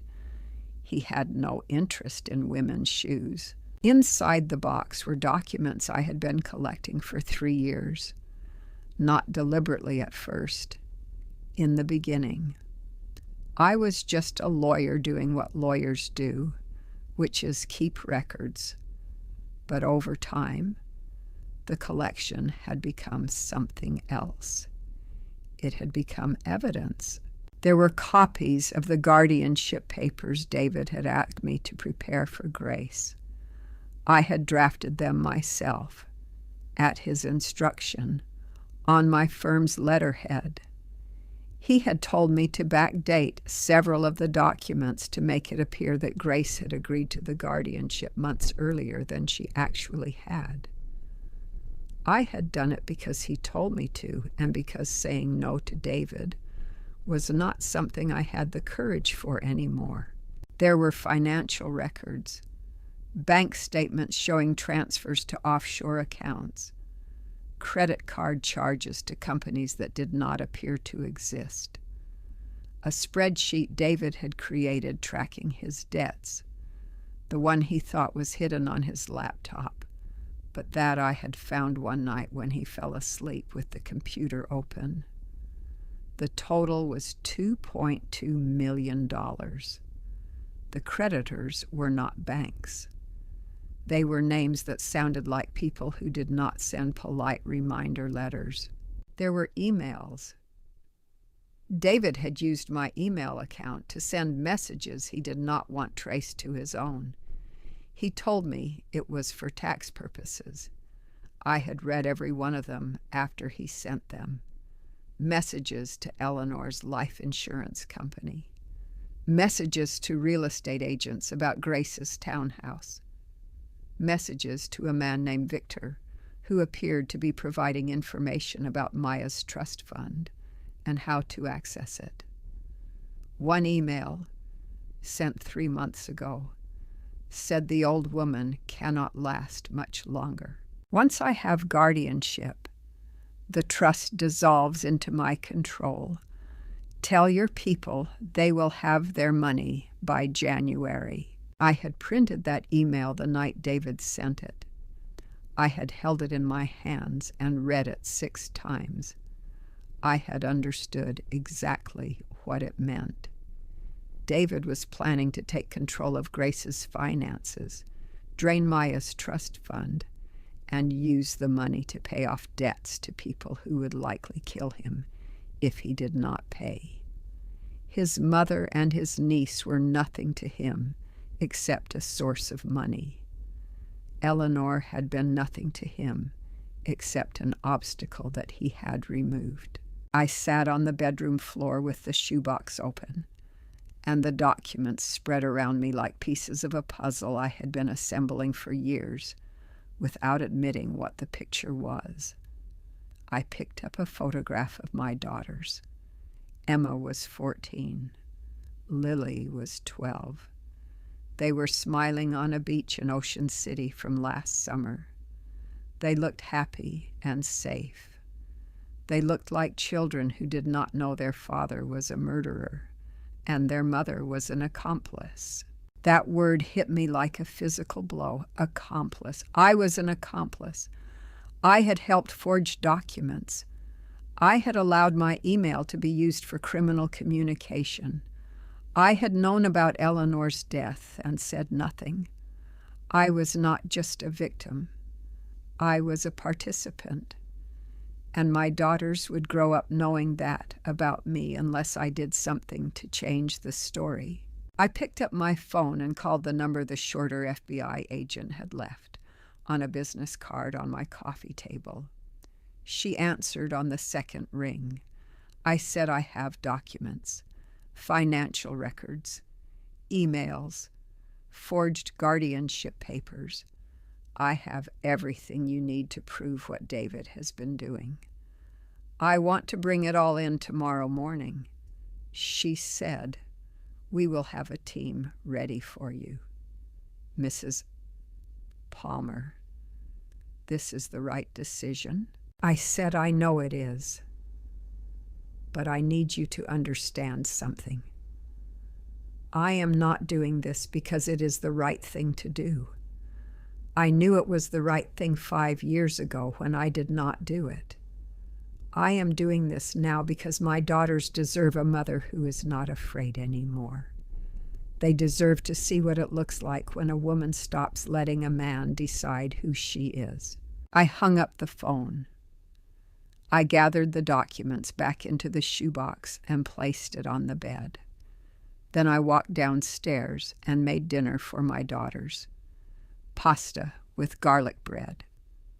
We sat at the kitchen table and talked about school and friends and a movie they wanted to see. I listened to them laugh and thought, this is what I am protecting. Not just their safety, their ability to trust that the women in their lives will stand up when it matters. David came home at 9. He walked through the door and hung his coat in the closet and asked what was for dinner. I told him there was pasta in the refrigerator. He heated it up and ate alone in the kitchen, while I sat in the living room and pretended to read. Tomorrow, everything would change. But tonight, I let him believe that nothing had. The office of doctor. Anita Patel was on the 7th floor of the Johns Hopkins Medical Complex, in a wing that smelled like antiseptic and printer toner. Tom had arranged the meeting 3 days earlier, after obtaining a court order to release Grace's original medical records from 1998. The records had been archived in the hospital's basement storage for more than 2 decades, filed under a case number that nobody had looked at since the year Grace was discharged. Grace did not want to go. Tom could see it in the way she gripped her whiteboard when he picked her up that morning, the way her knuckles turned white around the wooden frame. Hospitals were difficult for her. They reminded her of waking up in a bed with tubes in her arms and a doctor standing over her, explaining that she would never speak again. That memory lived in her body the way some memories do, not as images or words, but as a physical sensation, a tightening in her chest that started the moment she walked through the automatic doors. Tom walked beside her through the lobby and into the elevator. He did not touch her arm or try to guide her. He had learned over 30 years of knowing Grace that she did not want to be helped unless she asked for help. She was the kind of woman who would rather fall than let someone catch her if catching her meant admitting she could not stand on her own. Doctor Patel was waiting for them in her office. She was a neurologist who specialized in toxicology-related brain injuries, one of 11 people in the country with that specific combination of expertise. She was in her early 50s, with short gray hair and reading glasses pushed up on her forehead. She had Grace's file open on her desk, the original paper record spread across the surface, next to a laptop showing digital scans of the same documents. "Doctor," Patel said, "Mrs. Palmer, thank you for coming in. I have reviewed your complete medical file from 1998. I want to walk you through what I found, and I want to be honest with you about what it means and what it does not mean." Grace sat in the chair across from the desk. Tom stood near the window. "Doctor." Patel picked up the first document, a blood panel taken the day Grace was admitted to the emergency room. "Doctor," Patel said, "when you were brought in on October 3rd, 1998, the attending physician ordered a standard blood panel. The results showed elevated levels of a compound that was flagged at the time, but not investigated further. The compound was identified as a metabolite of a central nervous system depressant. The attending physician noted it in your chart and attributed it to possible medication interaction. There is no record that anyone followed up." Grace wrote on her whiteboard, "I was not taking any medication." "Doctor?" Patel nodded. She said, "That is what concerns me. I reviewed your medication history from your primary care physician in 1998. You were not prescribed any medication that would produce this metabolite, which means the compound entered your system through another source." Tom stepped forward. He placed the printout from the offshore medical supplier on Dr. Patel's desk. He said in September of 1998, "David Palmer purchased this substance through an offshore supplier. The substance is classified as a central nervous system depressant. When metabolized, it produces the exact compound found in Grace's blood panel." "Doctor." Patel studied the printout. She compared it to the blood panel on her desk. She was quiet for a long time. The kind of quiet that happens when a scientist is confirming something she suspected but hoped was not true. Then she said, "The metabolite profiles are consistent. The compound in Grace's blood is consistent with exposure to this specific substance." Grace was sitting very still. Her whiteboard rested in her lap. She was looking at the blood panel on the desk, at the numbers and chemical abbreviations that meant nothing to most people, but that represented the moment her life had been split in two. "Doctor," Patel continued, "I also reviewed the neurological imaging from your initial hospitalization. Your stroke pattern is unusual. Most strokes caused by natural factors produce damage in predictable locations. Your damage is concentrated in the speech and language centers in a pattern that is more consistent with targeted neurotoxic exposure than with a typical ischemic or hemorrhagic event." Tom said in plain language, "Doctor." Patel looked at Grace. She said in plain language, "Mrs. Palmer, your stroke does not look like a natural stroke. The pattern of damage, combined with the unexplained compound in your blood, is consistent with deliberate poisoning by a substance designed to cause neurological damage. I cannot prove this with absolute certainty 25 years after the fact. The original blood samples were destroyed per hospital policy after 7 years.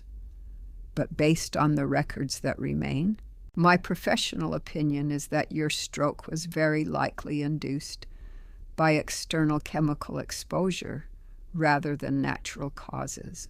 Grace picked up her whiteboard. Her hand shook so badly that the first letter she wrote was illegible. She erased it and tried again. She wrote, "He took my voice." "Doctor," Patel said, "someone introduced a neurotoxic substance into your system. If the purchase records are accurate, and if the timeline is as Agent Rivera has described it, then yes. Someone deliberately caused the stroke that took your ability to speak." Tom said, "Not someone. Her son." The room was silent. "Doctor." Patel closed the file. Grace sat in the chair looking at the whiteboard in her lap, at the 3 words she had written. "He took my voice," 3 words that contained 25 years of silence and suspicion and grief. 3 words that were no longer a question, but an answer. Grace erased the board. She wrote something new, pressing so hard the marker squeaked against the surface. She wrote, "He took my voice, but he did not take my truth. And my truth is going to take everything from him." Tom read the words and nodded. He said, "Yes, it is." Grace sat in the art studio that evening with the lights turned low and Eleanor's journal on the table in front of her. Tom had driven her home from Johns Hopkins in silence. He had walked her to the door and stood there for a moment, as though he wanted to say something. And then he had simply placed his hand over hers on the whiteboard strap and held it there for 3 seconds before letting go. It was the most intimate gesture they had shared in 30 years, and it said everything that words could not. She was alone now. The studio was quiet except for the hum of the dehumidifier she ran to protect the paintings on the walls. The evening light came through the high windows in long golden bars that fell across the concrete floor and climbed the brick walls. This room had been her sanctuary for 12 years. This room had held the grief of hundreds of women who came to paint and cry and sit in silence with other women who understood what silence meant. This room had held Eleanor's journal in its walls for 5 years, keeping it safe the way a mother holds a letter she cannot yet read. Grace closed her eyes and let herself go back one more time. Not to the stroke, not to the hospital. Further back, to the woman she had been before David took her voice. In 1998, Grace Palmer was 48 years old and formidable. She had spent 2 decades as a speech therapist specializing in women who lost their ability to communicate through trauma. She ran workshops at shelters. She testified as an expert witness in domestic violence cases. She was the kind of woman other women called when they needed someone to stand between them and the thing that was hurting them. She was also a mother who had failed to understand her own son. David had grown up watching his father control every aspect of their household before leaving when David was 12. Grace had believed that by modeling strength and independence, she could counteract the damage. She had been wrong. David had not learned strength from her. He had learned control from his father and refined it into something more dangerous than anything his father had managed. When Susan appeared in her kitchen holding that coffee cup, Grace recognized the signs immediately: the flinching, the phone checking, the long sleeves. She had seen this pattern in hundreds of women, but seeing it in her own son's girlfriend was different. It was an indictment of everything she believed about her ability to raise a good man. She had not hesitated. She had helped Susan the way she would have helped any woman in danger. She had been methodical and careful and brave. And David had noticed. And David had responded in the only way David knew how to respond when a woman defied him. He had removed her ability to speak. Grace opened her eyes. She was sitting in the studio in the present, 73 years old, looking at her hands. They were old hands now, wrinkled and spotted and strong in ways that had nothing to do with muscle. These hands had held Susan's journals. These hands had turned the pages of Eleanor's final words. These hands had written thousands of messages on whiteboards because her mouth could not form the sounds her brain still knew how to make. She picked up her whiteboard. She wrote, "I was 48 years old when he poisoned me. I was a speech therapist who helped women find their voices, and my own son took mine because I used it to protect someone he was hurting." She stared at the words. Then she erased them. She wrote, "For a quarter century, I believed the stroke was my fault. Stress, genetics, bad luck. I accepted it because accepting it was easier than considering the alternative. The alternative was that my son was a monster. The alternative was that I had raised a man capable of poisoning his own mother to keep her quiet." She erased again. She wrote, "Eleanor planned to hide her journal in my wall. She wrote about it in her last entry, but she died before she could. I found it in her car after the funeral, tucked under the passenger seat. I read it alone and could not cry out. So I finished what Eleanor started. I hid it in the wall and waited." Grace put down the whiteboard. She stood up slowly and walked to the wall where Maya had found the journal. The plasterboard was still pulled away, the cavity still visible. She reached her hand inside and felt the empty space. The brick was cool against her fingers. She had hidden it there 5 years ago and told no one. She had no voice to report what she read.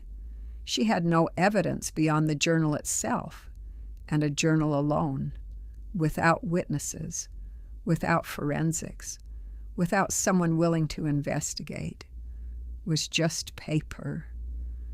She feared that if she showed it to anyone, David would find out and destroy it the way he destroyed everything that threatened him.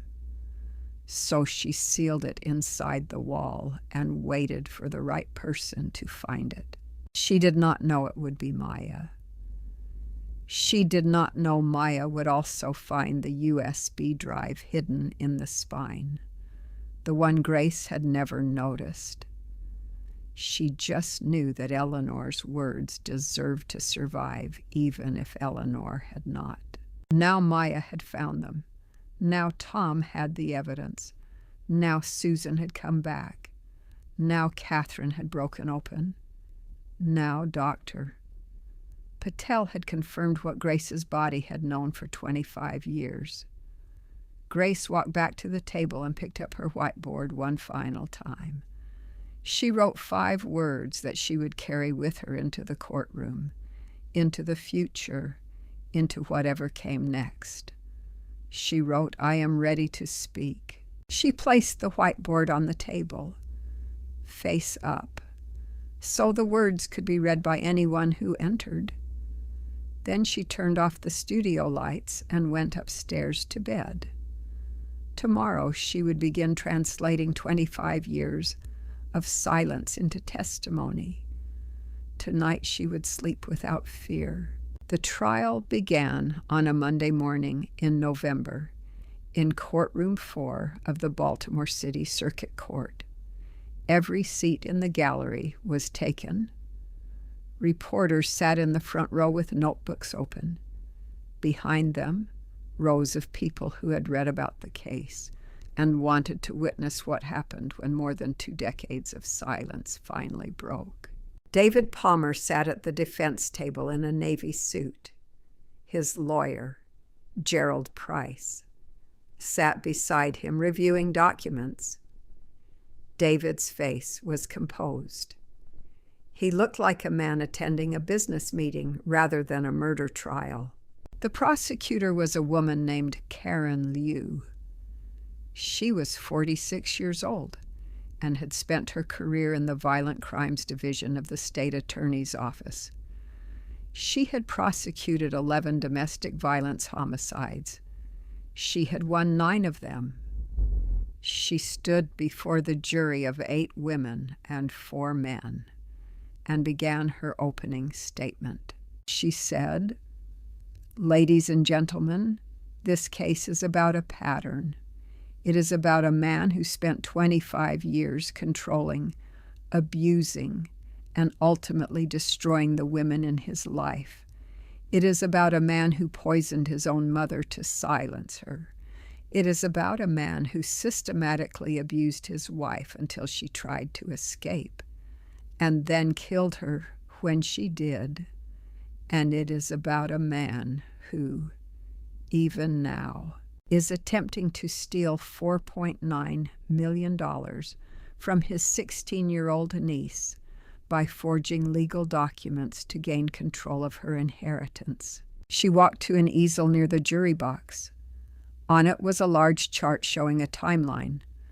At the top was David Palmer's name. Below it, connected by red lines, were 4 names: Susan Martinez, Grace Palmer, Eleanor Palmer, Maya Palmer. Next to each name were dates and descriptions. 1998 through the present day. 25 years of abuse mapped out on a single piece of poster board. Karen Liu said the evidence will show that David Palmer is not a man who made a mistake. He is a man who perfected a method. And we will prove it through the testimony of the women who survived him and the evidence left behind by the woman who did not. The first witness was Tom Rivera. He walked to the stand in a dark suit, took the oath, and sat down with the calm posture of a man who had testified in federal courtrooms more times than he could count. The prosecutor led him through his credentials, his relationship to the case, and the evidence he had assembled. Tom described the journal found in the wall of Grace Palmer's art studio. He described the audio recordings hidden in the spine. He described the purchase records from the offshore medical supplier. He described the toxicology report from Eleanor's autopsy and the neurological evidence from Grace's stroke. He described the phone record showing 47 calls from David's number to Eleanor's phone in the 12 hours before her car went off Route 40. The defense attorney cross-examined. He said, "Agent Rivera, you are retired. This is not an official FBI investigation. You conducted this research on your own, did you not?" Tom said, "I initiated the research independently. The FBI formally opened the investigation 4 months ago based on the evidence I provided. Every piece of evidence presented here has been verified by active FBI forensic teams." The defense attorney said, "And your relationship with Grace Palmer? You are personally involved with the victim's mother. Does that not create a conflict of interest?" Tom said, "Grace Palmer is a friend I have known for 30 years. My personal regard for her is precisely why I spent 6 years making sure the evidence was airtight before bringing it forward. A less careful investigator might have moved sooner. I waited until the case was undeniable." The second witness was Susan Martinez. She walked to the stand slowly, her hands clasped in front of her. She wore a simple black dress. Her hair was pulled back. She looked like a woman who had decided that the best armor against fear was dignity. The prosecutor asked her to describe her relationship with David Palmer. Susan described the 2 years of control, isolation, monitoring, and threats. She read from her journals. She described David's language, his techniques, his ability to make abuse feel like love. She described Grace's intervention and her escape from Baltimore at 4 a.m. on a bus to Albuquerque. The defense attorney cross-examined. He said, "Ms. Martinez, this relationship ended 25 years ago. You have had no contact with David Palmer since. Why come forward now?" Susan looked at the defense attorney for a long time before answering. Then she said, "Because Eleanor Palmer is dead. Because she wrote the same words in her journal that I wrote in mine, 20 years apart. Because the woman who saved my life lost her voice trying to protect me. And because if I do not speak now, there will be another woman after me and another one after her. And this will never stop until someone stands up and says what he is."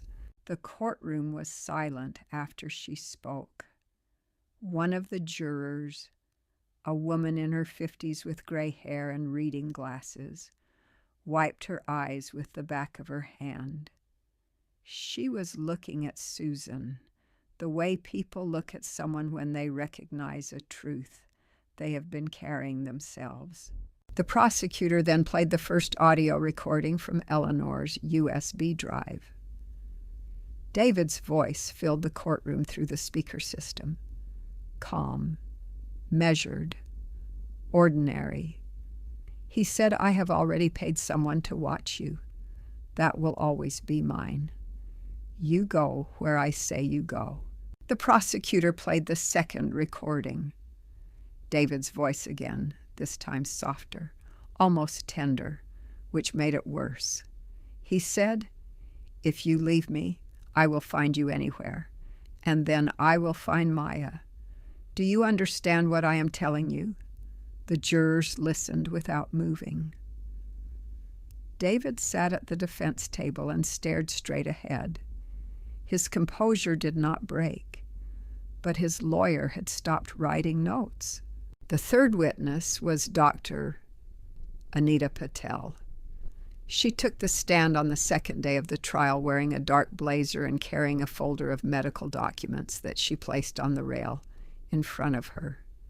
She stated her credentials: neurologist, Johns Hopkins faculty, specialist in toxicology-related brain injuries, 23 years of clinical experience, expert witness in 7 previous federal cases involving poisoning. The prosecutor asked Dr. Patel, "Did you examine the medical records of Grace Palmer from 1998? Doctor? Patel said, "I did. I reviewed the complete file, including the blood panel taken on admission, the neurological imaging, and the treatment notes from her attending physician." The prosecutor asked, "What did you find, Doctor?" Patel said Grace Palmer's blood panel from October 3rd, 1998, showed elevated levels of a metabolite consistent with a central nervous system depressant. This finding was noted in her chart, but was attributed to a possible medication interaction. However, Grace Palmer's primary care physician confirmed that she was not taking any medication at that time that would produce this metabolite. The prosecutor asked, "In your professional opinion, what caused the compound to be present in her blood?" Doctor Patel said, "The compound entered her system through external administration. When I compared the metabolite profile in her blood with the substance David Palmer purchased from an offshore medical supplier in September of 1998, the profiles were consistent. Additionally, the pattern of neurological damage from her stroke is concentrated in the speech and language centers in a way that is more consistent with targeted neurotoxic exposure than with a naturally occurring stroke event." The defense attorney stood. He said, "Dr.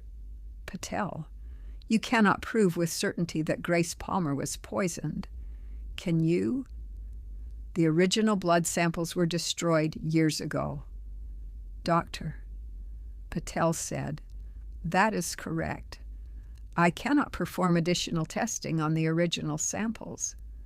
However, based on the medical records that remain, the purchase records, and the clinical presentation, my professional opinion is that Grace Palmer's stroke was very likely induced by external chemical exposure."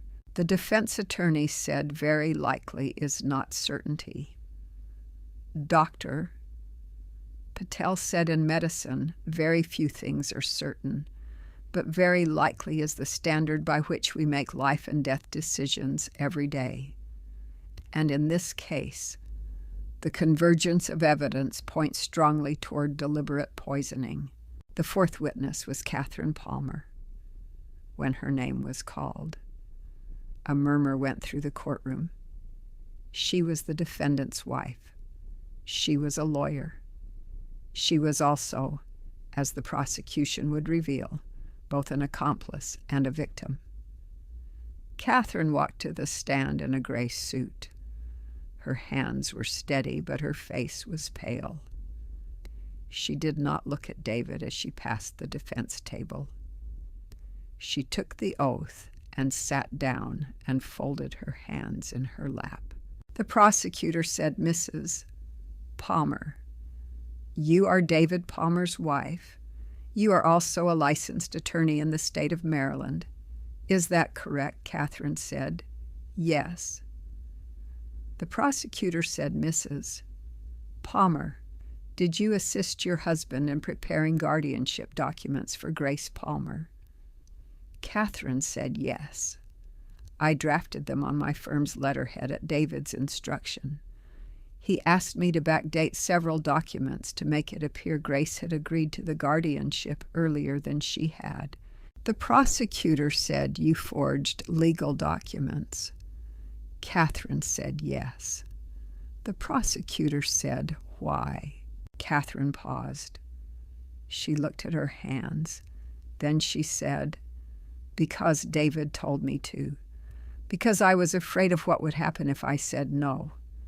Because after Eleanor died, David showed me photographs of our daughters at school, taken from a distance, and he told me that if I ever spoke about what I knew, he would make sure something happened to one of them, not both, just one, so the other could grow up knowing what her mother's honesty had cost her sister. The courtroom went very quiet. One of the male jurors leaned back in his chair. The female juror with reading glasses had her hand over her mouth. The prosecutor said, Mrs. Palmer, did David also control your finances, your social contacts, and your movements? Catherine said, yes. He managed every bank account. He monitored my phone. He read my emails. He decided which friends I could see and when. He told me when I could visit my family. My mother died 2 years ago, and he told me I could not attend her funeral because we had a dinner reservation. The prosecutor said, did you recognize this as abuse? Catherine said, no. Not until 2 FBI agents sat in my living room and asked me whether David had ever threatened me directly. I am a lawyer. I know what domestic abuse looks like in a textbook. But I did not see it in my own house because David had made it feel normal. He made it feel like marriage. The prosecutor said, Mrs. Palmer, why are you testifying today? Catherine looked up for the first time. She looked past the prosecutor, past the jury, past the gallery full of reporters and strangers. She looked at her hands again. Then she said, because my daughters deserve a mother who tells the truth. Because Eleanor deserves someone who spoke for her while she was alive. And I did not. Because I helped David do what he did. And the only way I know to begin making that right is to stand here and say what I saw, and what I did, and what I failed to do. I am not asking for forgiveness. I am asking for the chance to stop being afraid. David Palmer's face changed for the first time during the trial. It was subtle, a tightening around the jaw, a flicker in the eyes. The expression of a man who had just realized that the last person he expected to betray him had done exactly that. His lawyer placed a hand on his arm, not in comfort, but in warning. The judge called a recess. Catherine stepped down from the stand and walked through the courtroom without looking at anyone. She went to the hallway and stood by a window and pressed her forehead against the cold glass and breathed. The fifth and final witness was Maya Palmer. She was 16 years old, and she walked to the stand the way she walked everywhere, with the careful deliberation of someone whose body might betray her at any moment. She wore a dark blue dress that Grace had helped her pick out the night before. Her hair was pulled back from her face.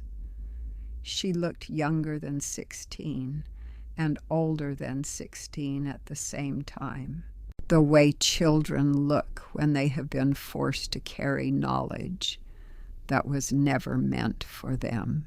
The prosecutor said, Maya, can you tell the court how you found your mother's journal? Maya described the art studio, the voice restoration project, the damaged plasterboard, the cavity in the wall, the leather journal wrapped in a plastic grocery bag. She described her mother's handwriting and the way it leaned slightly to the right. She described the USB drive hidden in the spine, labeled with a single word in silver marker. The prosecutor said, "Maya, you are the inventor of an artificial intelligence application that restores speech patterns from written text. Is that correct?" Maya said, "Yes. I built it to help my grandmother communicate. The application analyzes handwriting, sentence structure, vocabulary choices, and emotional patterns to reconstruct what a person's voice might have sounded like." The prosecutor said, "Did you use this technology on your mother's journal?" Maya said, "Yes. I fed every page of my mother's journal into the algorithm along with other samples of her handwriting that I had kept from birthday cards and school permission slips and notes she used to put in my lunchbox." The program reconstructed her voice. The prosecutor turned to the judge. She said, "Your Honor, the prosecution requests permission to play a reconstructed audio rendering of Eleanor Palmer's final journal entry, created using verified AI voice restoration technology. The methodology has been reviewed and authenticated by 3 independent experts in computational linguistics." The judge nodded. Maya pressed play on a laptop connected to the courtroom's speaker system. And then Eleanor Palmer spoke. Her voice was soft and clear and carried the particular weight of a woman who knows she is writing words that may outlive her. The reconstructed voice read, "I cannot sleep. I cannot eat. I cannot tell Maya what is happening because she is 11 and she should not carry this. I am writing this journal because someday someone needs to know the truth. If something happens to me, I need someone to find this. I am going to hide it in the wall of Grace's studio, because that is the one place David never goes. Find this journal. Give it to Grace. Tell her I knew she loved me even though she could not say it. Tell Maya her mother loved her more than anything in this world. Tell Maya I am sorry I could not be brave enough to leave." The courtroom was absolutely silent. Maya's hands began to tremble on the laptop. She felt the cataplexy coming, the familiar wave of muscle weakness that arrived whenever grief became too large for her body to hold upright. Her knees softened, her vision blurred, but she pressed her palms flat against the witness stand the way she had pressed them against the studio floor the day she found the journal. And she breathed, and she held. Several jurors were crying openly. The woman with reading glasses had removed them and was pressing them against her chest. In the gallery, reporters had stopped writing. Strangers were holding each other's hands. Grace sat in the front row of the gallery with her whiteboard in her lap. She was hearing her daughter-in-law's voice for the first time in 5 years.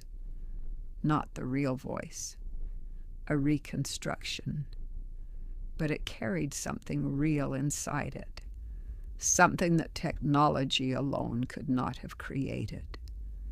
It carried the truth of a woman who had loved her family and feared her husband and hidden her story in a wall and hoped that someday it would find its way out. Tom sat beside Grace. He placed his hand over hers. She did not pull away. The defense attorney had no questions for Maya. The prosecutor delivered her closing argument. She stood in front of the timeline chart one final time. She pointed to each name: Susan Martinez, abused for 2 years in 1998. Grace Palmer, poisoned and silenced for 25 years. Eleanor Palmer, controlled and terrorized and killed in a staged car accident. Maya Palmer, targeted for financial exploitation as a minor. She said 4 women, 25 years, 1 man. The evidence is overwhelming. The pattern is undeniable. David Palmer is a serial predator who destroyed lives with precision and patience. We ask you to hold him accountable for all of it. The defense attorney delivered his closing. He argued reasonable doubt and circumstantial evidence. He argued that audio recordings could be manipulated. He did not argue that David Palmer was innocent. It was a technical defense for a man whose guilt had already filled the room like smoke. The jury deliberated for 4 hours.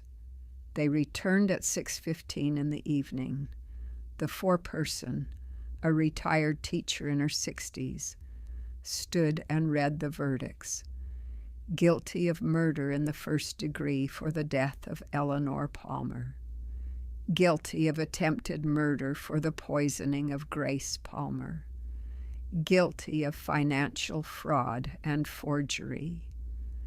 Guilty of domestic abuse and criminal harassment across multiple victims. David stood for sentencing 1 week later. The judge, a woman named Margaret Chen, who had presided over the case with the kind of patient authority that comes from decades on the bench, looked at David Palmer for a long time before speaking. She said, "Mr. Palmer, your crimes span 25 years and 4 victims. You poisoned your own mother. You murdered your wife. You terrorized every woman who came close to you. You attempted to steal from a child. This court sentences you to life in prison without the possibility of parole." David opened his mouth to speak. The judge said, "Mr. Palmer, you will remain silent." It was the last thing anyone in that courtroom ever heard David Palmer say. Nothing. 6 months later, the art studio looked different. The walls that had once held only Grace's paintings now held something else. Photographs, letters, written testimonies from survivors across the country who had read about the trial and wanted to add their voices to what the newspapers called the Palmer case, but what Grace thought of simply as Eleanor's story. The memorial was called Eleanor Speaks. Maya had designed it. She spent 3 months after the trial building an installation combining her AI voice restoration technology with artifacts from the case. Eleanor's journal sat in a glass case in the center of the room, open to the final entry. Beside it, a small speaker played Eleanor's reconstructed voice on a loop, reading passages in the soft, clear tone that the algorithm had built from handwriting and birthday cards and lunchbox notes. Visitors could stand beside the case and listen to a dead woman tell her own story in a voice that sounded like it had always existed. Grace stood at the entrance on the morning of the opening. She wore a new cardigan, dark blue instead of black, because Maya had told her blue was the color of communication. People were arriving. Susan came first, walking through the door with a confidence Grace had never seen in her before. She stood taller. She looked like a woman who had set down something heavy and was still adjusting to the lightness. Catherine came next, alone. Her plea deal had resulted in 2 years of probation rather than prison, in recognition of her cooperation and the abuse she had endured. She looked uncertain at the door, as though she was not sure she belonged in a room dedicated to the woman whose death she had helped conceal. Grace walked over and took Catherine's hand and led her inside.